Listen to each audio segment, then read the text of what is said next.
പാലസിന് മുകളിൽ കയറി നിന്നിട്ട് യൂറിനെ അന്വേഷിക്കുകയായിരുന്നു ഗംഗ്ചോരിയും.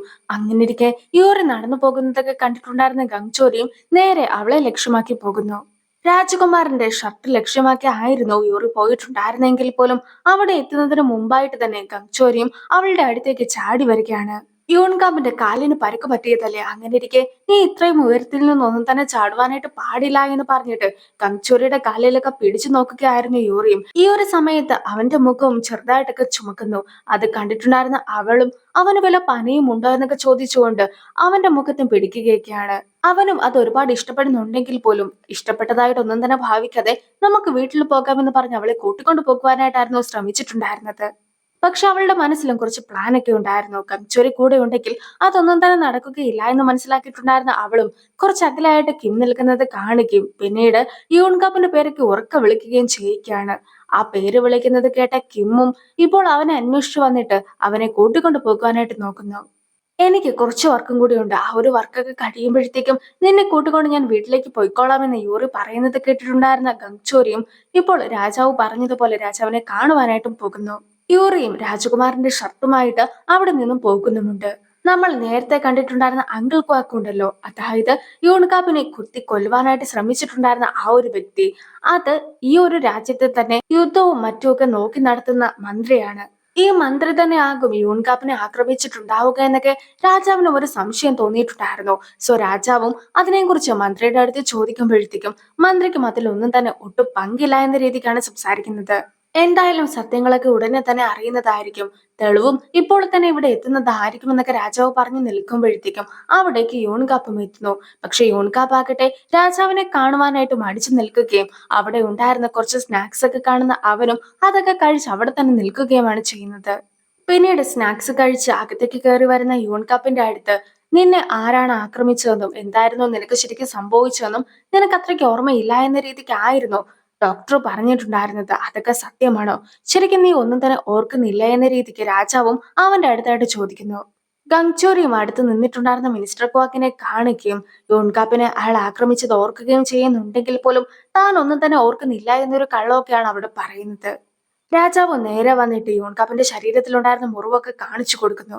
സാധാരണ ഏതെങ്കിലും ഗുണ്ടകളൊക്കെ വന്നിട്ട് ആക്രമിക്കുന്ന രീതിക്കുള്ള ഒരു മുറിവൊന്നും ആയിരുന്നില്ല ഇത്. അതുകൊണ്ട് തന്നെ അവനും ഞാൻ പറഞ്ഞ കാര്യമൊക്കെ ചെയ്യുവാനായിട്ട് പോയതായിരുന്നു. ആ ഒരു വഴിയിൽ വെച്ചാണ് അവൻ അപകടം സംഭവിച്ചത്. അതുകൊണ്ട് തന്നെ ആരാണ് ഇത് ചെയ്തതെന്ന് കണ്ടുപിടിക്കേണ്ട ഉത്തരവാദിത്വം നിങ്ങൾക്കാണ് എന്ന് പറഞ്ഞുകൊണ്ട് മിനിസ്റ്ററിനെ തന്നെ അവനെ കുത്തിയ ആളെ കണ്ടുപിടിക്കുവാനായിട്ടുള്ള ദൗത്യം രാജാവും നൽകുന്നു. ഗംഗ്ചോരിയും രാജാവിന് വലിയ പ്രാധാന്യമൊന്നും നൽകാതെ ഫുഡൊക്കെ കഴിച്ചിരിക്കുകയായിരുന്നു. ഈ ഒരു സമയത്ത് രാജാവും ഒരു ടെസ്റ്റ് എന്ന രീതിക്ക് അവന്റെ അടുത്തൊരു കാര്യവും പറയുന്നു. അതായത് സ്ലേവറി സിസ്റ്റം ഒക്കെ ഇല്ലാതാക്കുവാനായിട്ടാണ് തന്റെ പദ്ധതി എന്ന രീതിക്കായിരുന്നു രാജാവ് സംസാരിച്ചിട്ടുണ്ടായിരുന്നത്. പക്ഷെ അതൊക്കെ കേൾക്കുമ്പോഴത്തേക്കും ഗംഗ്ചോരി ഒരുപാട് ചിരിക്കുന്നു. മാത്രമല്ല, മനുഷ്യർ എപ്പോഴും തെറ്റൊക്കെ ചെയ്യുന്ന കൂട്ടത്തിലാണ്.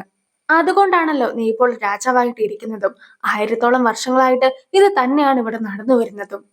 എനിക്ക് 1000 വർഷത്തെ എക്സ്പീരിയൻസ് ഒക്കെ ഉള്ള കൂട്ടത്തിലാണ്. അങ്ങനെ ഇരിക്കെ നീ ഈ സ്വപ്നലോകത്ത് നിന്ന് പറയുന്ന കാര്യങ്ങളൊക്കെ നിർത്തുന്നതാണ് നിനക്ക് തന്നെ നല്ലതെന്ന് പറഞ്ഞ് രാജാവിനെ കളിയാക്കിയതിനു ശേഷമാണ് ഗംഗ്ചോരിയും പോകുന്നത്.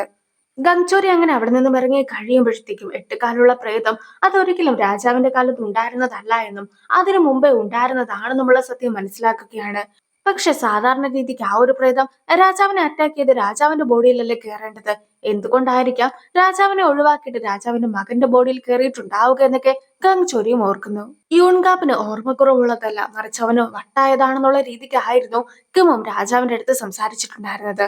പക്ഷെ കിമ്മാകട്ടെ യൂൺകാപ്പ് നേരത്തെ ഉണ്ടായിരുന്ന വ്യക്തിയല്ല, അവന്റെ സ്വഭാവം തന്നെ മാറിപ്പോയെന്ന കാര്യം ഓർമ്മപ്പെടുത്തുകയാണ്. അതായത് നേരത്തെയും ഇതുപോലെ തന്നെ അടിമത്തം ഇല്ലാതാക്കണമെന്ന ഒരു ചിന്തയൊക്കെ രാജാവിനുണ്ടായിരുന്നു. അന്ന് രാജാവ് ആ ഒരു കാര്യങ്ങളെ കുറിച്ച് യൂൺകാപ്പിന്റെ അടുത്ത് പറഞ്ഞപ്പോഴത്തേക്കും യൂൺകാപ്പിന് ഒരുപാട് സന്തോഷമായിരുന്നു തോന്നിയിട്ടുണ്ടായിരുന്നത്. യൂൺകാപ്പും തന്റെ അച്ഛൻ ആരാണെന്നൊന്നും അറിയാത്ത രീതിക്കായിരുന്നു ജനിച്ചിട്ടുണ്ടായിരുന്നത്. അതിന്റെ പേരിൽ അവൻ ഒരുപാട് പ്രശ്നങ്ങളും ഉണ്ടായി. അതുകൊണ്ട് തന്നെ രാജാവിന്റെ ഈ ഒരു പ്ലാൻ സക്സസ് ആകുവാനായിട്ട് തന്നെ കൊണ്ട് സാധിക്കുന്ന രീതിക്കുള്ള ഏതൊരു കാര്യവും ചെയ്യുവാനായിട്ട് തയ്യാറാണെന്നും യൂൺകാപ്പ് അന്ന് പറഞ്ഞു. അങ്ങനെ ഇരിക്കെ ഇപ്പോൾ നേരെ തിരിച്ചുള്ള കാര്യങ്ങളൊക്കെയാണ് യൂൺകാപ്പ് സംസാരിക്കുന്നത്. സോ അവന്റെ ക്യാരക്ടർ തന്നെ മൊത്തത്തിൽ മാറിപ്പോയിരിക്കുന്നു. എന്തായാലും നിങ്ങൾ എല്ലാവരും കൂടി ചേർന്നിട്ട് വേണം യൂൺകാപ്പിനെ നിരീക്ഷിക്കുവാൻ എന്ന് രാജാവും കിമ്മിന്റെ അടുത്തായിട്ട് പറയുന്നു. കണ്ണ് കാണാത്ത മന്ത്രവാദി കുറച്ച് മന്ത്രങ്ങളും മറ്റുമൊക്കെ ചൊല്ലുകയാണ്. ഈ ഒരു സമയത്താണ് 8 കാലുള്ള പ്രേതം അത് വെറുമൊരു പ്രേതമല്ല, മറിച്ച് ഇവരുടെ തന്നെ യുദ്ധങ്ങളുടെ ദൈവമാണെന്നുള്ള രീതിക്കൊക്കെ കാണിക്കുന്നത്. 13 വർഷങ്ങൾക്ക് മുമ്പ് ഈ ഒരു ദൈവത്തെ പിടിച്ചു കെട്ടുവാനായിട്ട് ഒരാൾ ശ്രമിച്ചിട്ടുണ്ടായിരുന്നുവെന്നും അതുപോലെ പവർഫുൾ ആയിട്ടുള്ള ആരെങ്കിലും പ്രാർത്ഥനയൊക്കെ നടത്തിയത് കൊണ്ടായിരിക്കുമോ കഴിഞ്ഞ തവണ താൻ പ്രാർത്ഥിച്ചപ്പോഴത്തേക്കും ആഗ്രഹിച്ച കാര്യങ്ങൾ നടക്കാതെ പോയതെന്നുള്ള രീതിക്കാണ് അയാളും ഓർക്കുന്നത്. അതായത് ഈ ഒരു മന്ത്രവാദവും മറ്റുമൊക്കെ ചെയ്ത സമയത്തായിരുന്നല്ലോ യൂറിയും 8 കാലുള്ള പ്രേതത്തിന്റെ അടുത്ത് നിന്ന് യൂൺകാപ്പിന്റെ ആത്മാവിനെ കുറച്ച് നേരത്തേക്കായിട്ടെങ്കിലും വേർതിരിച്ചിട്ടൊക്കെ ഉണ്ടായിരുന്നത്. പക്ഷെ എന്താണ് യഥാർത്ഥത്തിൽ അവിടെ സംഭവിച്ചതെന്ന് ഈ ഒരു മന്ത്രവാദിക്ക് ഇതുവരെയായിട്ട് മനസ്സിലായിട്ടില്ല. യൂറിയുടെ അടുത്ത് ഗംഗ്ചോരി യൂൺകാപ്പ് അവളെ ഉപയോഗിക്കുകയായിരുന്നു എന്ന കാര്യമൊക്കെ പറഞ്ഞിട്ടുണ്ടായിരുന്നല്ലോ. പക്ഷെ അതൊന്നും തന്നെ വിശ്വസിക്കുവാനായിട്ട് യൂറിയും തയ്യാറായിരുന്നില്ല. അതുകൊണ്ട് തന്നെ നേരിട്ട് യൂൺകാപ്പിന്റെ അടുത്ത് കാര്യങ്ങളൊക്കെ ചോദിച്ച് മനസ്സിലാക്കാമെന്നാണ് അവളും വിചാരിക്കുന്നത്. സോ യൂറിയും ഇപ്പോൾ കാട്ടിലായിട്ട് പോവുകയാണ്. അവളുടെ കയ്യിൽ രാജകുമാരന്റെ ഡ്രസ്സ് ഉണ്ടായിരുന്നു. ആ ഒരു ഡ്രസ്സൊക്കെ വെച്ചിട്ട് വേണം അവൾക്കും ഈ 8 കാലുള്ള പ്രേതത്തെ അവിടേക്ക് വിളിച്ചു വരുത്തുവാൻ. അത് കൂടാതെ രാജാവിന്റെ കയ്യിൽ ഉണ്ടായിരുന്ന ആ ഒരു കോസ്റ്റ് പെയിൻ സ്റ്റോൺ ഉണ്ടല്ലോ, അതായത് രാജാവിന്റെ കണ്ണട, അതും അവൾ പ്രൊട്ടക്ഷന് വേണ്ടിയിട്ട് എടുത്തിട്ടുണ്ട്. ഇപ്പോൾ നിലവിൽ അവളുടെ കയ്യിൽ ഗോസ്റ്റ് ബെയിൻ സ്റ്റോൺ ഇല്ലാത്തത് കൊണ്ടാണ് ഇത് എടുത്തിട്ടുള്ളത്. രാജാവ് വളരെ കാര്യമായിട്ട് കൊണ്ടു നടന്ന കണ്ണടയ്ക്കുള്ളിലെ ലെൻസ് കാണാനില്ല എന്ന സത്യം ഇപ്പോൾ കിമു മനസ്സിലാക്കിയിരിക്കുകയാണ്. അങ്ങനെ ഇരിക്കെ ആ ഒരു ലെൻസിനെ കുറിച്ച് അവിടുത്തെ ജോലിക്കാരന്റെ അടുത്തൊക്കെ ചോദിക്കുമ്പോഴത്തേക്കുമാണ് യൂറി അങ്ങനെ ശരിക്കും ജോലിയൊന്നും ചെയ്യാറില്ല. പല സമയത്തും അവൾ ഇവിടെ കാണാറ് കൂടിയില്ല. അവളും അതൊക്കെ എടുത്ത് മുങ്ങിയതാക്കുമെന്ന് രഹസ്യമായിട്ട് തന്നെ കിമ്മിന്റെ അടുത്തും പറയുന്നത്. പക്ഷേ എന്തിനാണ് ഇങ്ങനെ രഹസ്യമായിട്ട് സംസാരിക്കുന്നതെന്നൊക്കെ കിം ചോദിക്കുമ്പോഴത്തേക്കും ആയിരുന്നു യൂറി പോയിട്ട് ഇത്രയും നേരമായിട്ട് തിരിച്ചു വന്നിട്ടില്ല എന്ന സത്യമൊക്കെ അവിടെ തന്നെ ഒളിച്ചിരുന്നിട്ടുണ്ടായിരുന്ന ഗംഗ്ചോരിയും കേൾക്കുന്നത്. സോ ഗംഗ്ചോരി നേരെ യൂറിനെ കണ്ടുപിടിക്കുവാനായിട്ടും പോകുന്നു. അതേസമയം യൂറിനെ കാണിക്കുമ്പോഴത്തേക്കും യൂറിയും 8 കാലുള്ള പ്രേതത്തെ വിളിച്ചു വരുത്തുന്ന രീതിക്കുള്ള മന്ത്രവാദമൊക്കെ ചെയ്യുകയാണ്. ആ ഒരു മന്ത്രവാദത്തിന്റെ കൂടെ ഡാൻസും ചെയ്യുന്നു. ഇപ്പോൾ ഉറക്കമൊക്കെ എണീറ്റിട്ടുണ്ടായിരുന്ന രാജകുമാരനും അവിടെ ഉണ്ടായിരുന്ന ആൾക്കാരുടെ അടുത്ത് വഴക്കൊക്കെ ഉണ്ടാക്കി നിൽക്കുന്ന സമയത്തായിരുന്നു യൂറി മന്ത്രവാദമൊക്കെ ചെയ്തിട്ട് മണിയടിക്കുന്ന ശബ്ദമൊക്കെ അവനും കേട്ടിട്ടുണ്ടായിരുന്നത്.